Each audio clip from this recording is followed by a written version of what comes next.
안녕하십니까, 주식공선생입니다. 오늘 여러분들과 함께 공부해 볼 내용은 이평선 쌍바닥에 대해서 알아보도록 하겠습니다. 캔들 전저점 쌍바닥의 내용은 많은 분들이 잘 알고 계시는 내용인데요. 이평선에서도 쌍바닥이 있습니다. 이평선 하면 보통 5일선, 21선, 61선, 121선, 240선, 그 외에도 여러가지 가격 이동 평균선이 있는데요. 그 중에서 직장인분들도 매매가 가능한 스윙 종목에 적합한 21선 쌍바닥에 대해서 공부를 해 보겠습니다. 21선 쌍바닥 매매는 대형주에 적합한 매매인데요. 대형주는 여러분들도 잘 알고 계시는 것처럼 중소형주에 비해 흐름이 느리고 등락률이 크지 못하여 재미가 없을 수 있다는 단점이 있습니다. 반면 흐름이 느린 만큼 초보자분들도 매매의 기준만 있다면 쉽게 대응할 수 있으니 비중 매매에도 적합한 매매이기도 합니다. 오늘 영상에서는 누구나 쉽게 따라 하실 수 있게 기준과 대응 방법을 알려드립니다. 원리를 깨우치시고 숙달이 되신다면 개별 종목에서도 사용이 가능하기 때문에 외운다기보다는 전체적인 흐름을 이해하는 공부를 해보시기 바랍니다. 그럼 차트로 넘어가서 실제 쌍바닥 구간을 찾아서 매매하는 방법과 기준을 잡는 연습을 해보겠습니다. 이 종목은 삼성전자인데요. 자, 우선 21선이 잘 보이게 21선의 라인 색깔을 조금 더 두껍게 칠해 보도록 하겠습니다. 자, 여기 노란 게 21선인데요. 자, 보통 우리가 예전에 공부해봤던 내용은 쌍바닥 하면 주가가 이렇게 캔들이 이런 식으로 단기적으로 쌍바닥 만들어지는 이런 부분도 있었고, 예를 들어서 자, 이런 식으로도 쌍바닥이 될 수 있겠죠. 이 캔들 모양을 주로 봤었는데요. 근데 우리가 이렇게 21선을 두껍게 칠하고 보니까 21선도 이런 식으로 이렇게 쌍바닥이 만들어지는 모습이 있는데요. 보통 우리가 알고 있는 쌍바닥은 이렇게 앞에 저점이 같은 쌍바닥과, 이건 살짝 높네요. 그림을 잘못 그렸는데요. 자, 이렇게 보면은 이런 식으로 같은 쌍바닥과 살짝 올라가 있는 쌍바닥 또는 이렇게 내려가는 쌍바닥이 있었잖아요. 근데 우리가 오늘 공부해 볼 내용은 초보자분들에게 추천드리는 종목은 이렇게 바닥이 올라가는, 살짝 정배열화 돼가는 이런 자리를 찾는 방법을 공부를 해 보도록 하겠습니다. 여기 보시면은 여기는 차트가 잠시 이게 완만해졌었는데요. 그러니까 여기도 어떻게 보면 주가가 올라갔다가 21선을 이탈했다가 다시 이렇게 올라가는, 보시면은 이렇게 살짝 이렇게 올라가는 모습인데요. 이렇게 확대를 해보면 이런 모습이에요. 이렇게 살짝 올라가는 모습이죠. 이렇게 이런 모습을 찾아서 이제 매매를 하는 방법을 공부해 보는 시간인데요. 자, 보시면은 주가가 올라갔다가 내려가서 이평선을 이탈하고 다시 회복시켰다가 주가가 올라갔다가, 중요한 부분은 이제 여기죠. 앞전에 이 캔들을 이탈하지 않고 요 구간에서 여기도 캔들도 쌍바닥 만들고, 그리고 나서 이평선을 회복하는 요 구간에서 매매를 하게 되는 거고요.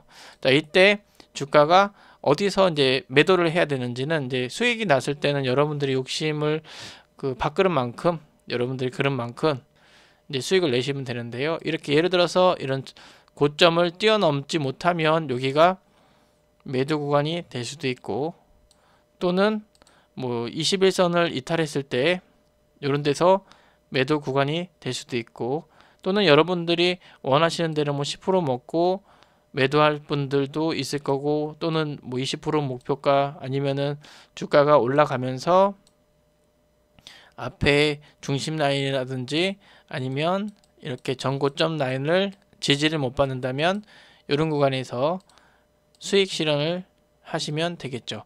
반대로 이제 중요한 것은 손절의 기준인데요.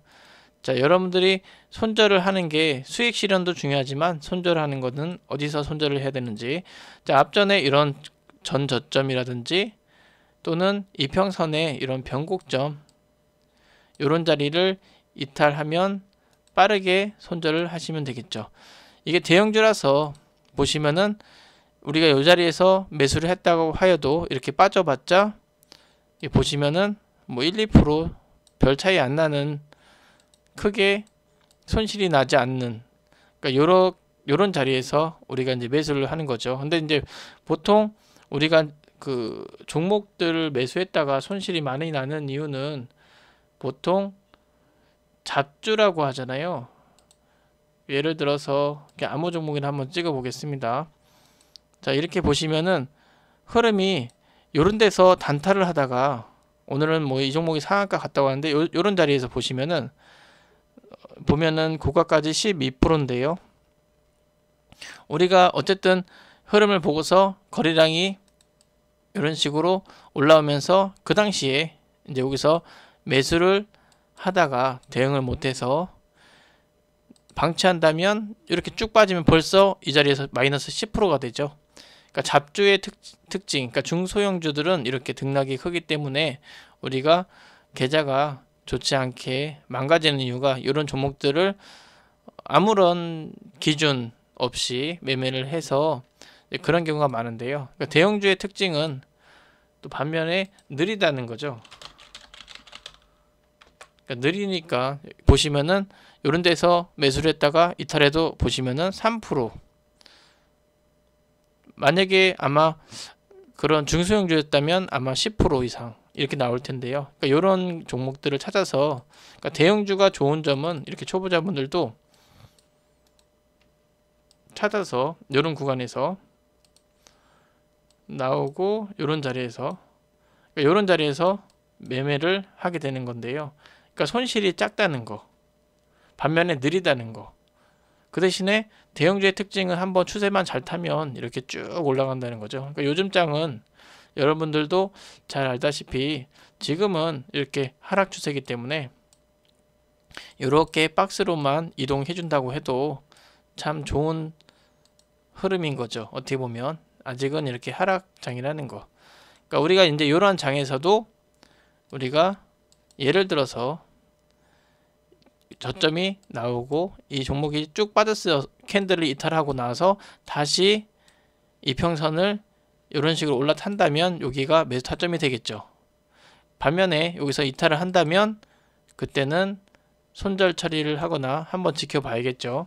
이런 식으로 빠졌다가 다시 올라올 때 이런 자리에서 공략을 하게 되는 것이죠. 그러니까 대형주를 찾아본다면 이렇게 대형주를 찾아본다면 예를 들어서 여기도 쭉 찾아보면은 이런 데서 쭉 빠졌다가 어디까지 빠질지 우리는 알 수가 없겠죠. 그리고 나서 주가가 반등이 나오고 나서 그리고 눌림, 그리고 나서 지켜보는 거죠. 이런 쌍바닥이 만들어지고 캔들이 올라타는 이런 자리, 그리고 나서 주가가 전 고점까지 수익을 이렇게 요만큼, 그러니까 짧지만 여기는 13% 정도 수익이 났는데요. 그러니까 비중을 싣는다면, 그러니까 중소형주 같은 경우는 우리가 단타를 짧게 소비중으로 이렇게 단타를 한다면 이런 거 같은 경우는 이렇게 뭐 길어서 한 2주 정도, 2, 3주 안에 전체 계좌가 이렇게 올라갈 수 있다는 거죠. 그러니까 비중 매매가 가능하다는 장점이 있는 거죠. 반면에 중소형주 같은 경우는 돌발악재도 발생할 수 있고 또 시장이 민감하기 때문에 또 세력 마음대로 주가를 내리기도 하고 올리기도 하고 하기 때문에 대응하기가 조금 직장인분들이 어려울 수 있는데, 이런 대형주들의 장점은 느리다는 것, 반면에 장점은 이렇게 큰 비중으로도 매매를 할 수 있다는 것, 단점은 느리다는 거죠. 그러니까 이런 것들 참고해 보셔서 대형주에 한번 이렇게 해보는 것도 나쁘지 않은 거죠. 여기 보시면은 이거 같은 경우 이렇게 쭉 빠지기 때문에 이거 같은 경우는 그 매매의 기준이 안 되죠. 어쨌든 올라왔다가 다시 눌렸을 때 이런 자리, 예를 들어서 여기서도 이렇게 쭉 빠졌다가 올라왔어요. 근데 기간이 너무 짧은데 만약에 다시 내려왔다가 이 자리에서 지지를 받는다면 한번 이렇게 튈 수 있는데, 여기 같은 경우는 이탈을 하게 됐잖아요. 그렇기 때문에 이거는 매매 기준이 안 되는 거죠. 여기도 마찬가지고 올라왔을 때 또 이렇게 타서 이 자리가 나와야 되는데 안 나오고 이탈했기 때문에 이것도 매매 기준이 아닌 거죠. 그러니까 굳이 이 종목을 찾자면 앞전에 한번 돌아가 봐야 되는데요. 예를 들어서 이런 자리 같은 경우도 이렇게 조금 살짝 낮아지는 감이 있는데, 요거 같은 경우는 좀 다른 쌍바닥이죠. 이게 전저점이 비슷한 쌍바닥인데요. 살짝 낮아지긴 했는데 어쨌든 이런 것도 요런 데서는 매매를 해볼 수 있겠죠. 반면에 이제 여기서 이탈하면 무조건 잘라야겠죠. 잘 보시면은 이평선도 이렇게 뭐 헤드앤숄더라든지 역헤드앤숄더라든지 이런 모양이 나오기 때문에, 이런 우측 어깨에 이런 윙 이런 모습도 나오기 때문에 이런 것도 잘 살펴보시고, 외우기보다는 아까 설명드린 것처럼 그 내용의 원리나 이런 개념들을 이해하신다면 다른 매매 방법도 같이 이렇게 이용해 보실 수 있겠죠. 요 같은 경우도 전저점이 어딘지 모르지만 찍고 나서 올라오고 나서 다시 추세를 만들고 내려왔을 때, 여기까지 내려왔으면 좋은데 요 같은 경우는 이렇게 왼쪽 어깨 축에서 지지를 받고 올라갔는데요. 이때도 마찬가지예요. 여기서 매매를 하는 거죠. 우리는 그러니까 여기서도 또 내용이 나오는데요. 지나고 나오니까 여기가 저점이구나, 또 우리가 배운 도지 모양이구나, 이런 것들이 나오지만 더 떨어질 수도 있다는 거죠. 그래서 우리는 발바닥에서 살려고 하지 말고 이렇게 채널, 그러니까 박스 매물대를 깔고 올라오는 이런 자리에서 이런 우리가 배웠던 내용이죠. 여기를 돌파를 하면 여기가 매수 타점이다. 그리고 나서 상승하고 눌림이 나오는 이런 자리가 매수 타점이다 하고서 이제 우리가 배웠었잖아요, 앞전에. 그러니까 내용은 그 동영상 내용은 많으니까 여러분들이 찾아서 한 번씩 보시면 되고요.